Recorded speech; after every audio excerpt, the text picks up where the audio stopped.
Morning panel भी ready हो रहा है, कुछ ही देर में उनके साथ बातचीत करेंगे, लेकिन पहले आज के सारे बिग स्टॉक्स। एक तो एचडीएफसी बैंक है, उसके साथ साथ कौन कौन से? बिल्कुल, तो पहले एचडीएफसी बैंक की बात करते हैं क्योंकि सबसे बड़ा स्टॉक आज का यही होने वाला है, एचडीएफसी बैंक। तो एचडीएफसी बैंक में मुझे लग रहा है कि अब थोड़ी सी प्रॉफिट बुकिंग आएगी। देखिए, अगर बिग गैप डाउन के साथ खुल जाए तो खैर कुछ नहीं कह सकते, लेकिन अगर गैप अप खुले तो चेज़ मत करिए। थोड़ी सी मुनाफा वसूली एचडीएफसी बैंक में पॉसिबल है, क्योंकि एमएससीआई की जो बाइंग आ रही है वो 2 स्टेजेस में आ रही है, वो एक स्टेज में नहीं आ रही है, और उतनी बड़ी नहीं है जितना हम एक्सपेक्ट कर रहे थे कि एक ही ट्रांच में $4 बिलियन आ जाएगा। वो नहीं हो रहा है बेसिकली। तो उस हिसाब से मतलब 3.3, अब देखिए आना है 3.3 इवेंचुअली, लेकिन वो कुछ टाइम उसके लिए नेक्स्ट ट्रांच के लिए छोड़ा गया है उसको। अभी के लिए $1.8 बिलियन है, नवंबर में फिर रिव्यू होगा। तो मैं इसको रेड इसलिए ले रहा हूँ क्योंकि मुझे ये लगता है कि आज यहाँ पे प्रॉफिट बुकिंग आ सकती है इसके लिए। कल मैं थोड़ा डिसअपॉइंटेड हुआ था आरती इंडस्ट्रीज़ का मार्केट रिएक्शन देखकर, और अब मुझे समझ में आ गया ऐसा क्यों हुआ। आरती इंडस्ट्रीज़ का हमने बॉटम पकड़ा था, अब हो सकता है ये कुछ टाइम के लिए आरती इंडस्ट्रीज़ ने टॉप भी बना दिया हो, ये भी पॉसिबल है।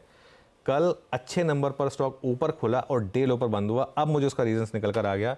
कल आरती इंडस्ट्रीज़ की कॉल हुई और मैं पढ़ रहा था ये हमारा रिसर्च का स्लग, CNBC TV 18 का रिसर्च का स्लग पढ़ रहा था मैं। उसमें एक उन्होंने जो लिखा है कि मैनेजमेंट ने जो गाइडेंस दी है EBITDA की, उसको वो रिवाइज़ करेंगे। 1450 to 1700 करोड़ की EBITDA की हमने कल बात की थी, उसको वो रिवाइज़ करेंगे। क्यों? क्योंकि उनको लग रहा है कि थोड़ा मार्जिन पे प्रेशर आ सकता है, थोड़ा चाइना की वजह से प्रेशर आ सकता है, और ये स्टॉक चल चुका है काफ़ी ज़्यादा इसके लिए।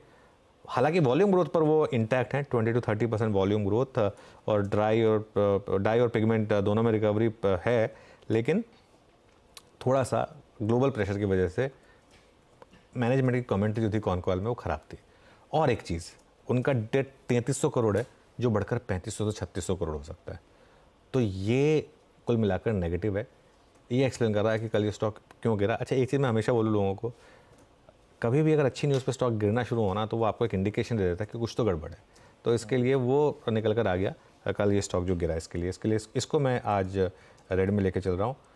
NMDC, अब देखिए क्या होती है, टेम्पटेशन होती है NMDC स्पेक्टेकुलर नंबर्स ये सब बोलने की, लेकिन मैं इसको न्यूट्रल इसलिए लेके चल रहा हूँ क्योंकि एक तो फ्रैंकली तो मैं रेड लेना चाहता था, लेकिन एक तो ये स्टॉक काफ़ी चल चुका है, दूसरा एक कमोडिटी स्टॉक है। कमोडिटी स्टॉक में आप कभी भी नंबर्स देख के एक्स्ट्रापोलेट नहीं कर सकते हैं, कभी मत ये करिएगा ये गलती। बाकी स्टॉक्स में आप एक्स्ट्रापोलेट कर सकते हैं, कमोडिटी स्टॉक्स में आप एक्स्ट्रापोलेट नहीं कर सकते। और ये जो नंबर्स अच्छे आए भी हैं, ये आई थिंक कुछ कॉस्ट फैक्टर्स की वजह से आए हैं।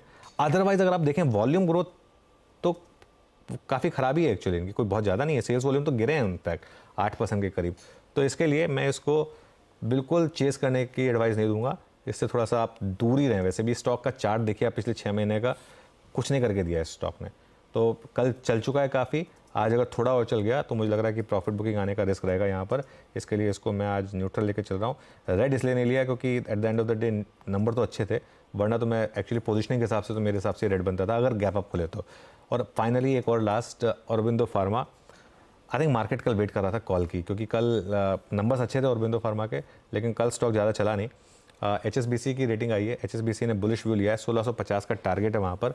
उनके हिसाब से नंबर्स अच्छे हैं और आगे के लिए आउटलुक अच्छा है, वो इंपॉर्टेंट है इसके लिए। औरबिंदो फार्मा ध्यान रखिए, औरबिंदो फार्मा बहुत चल चुका है स्टॉक, लेकिन अभी भी वैल्यूएशन इसके कोई बहुत ज़्यादा स्टीप नहीं हुए हैं, इसके लिए इसको ग्रीन में लेके चल रहा हूँ।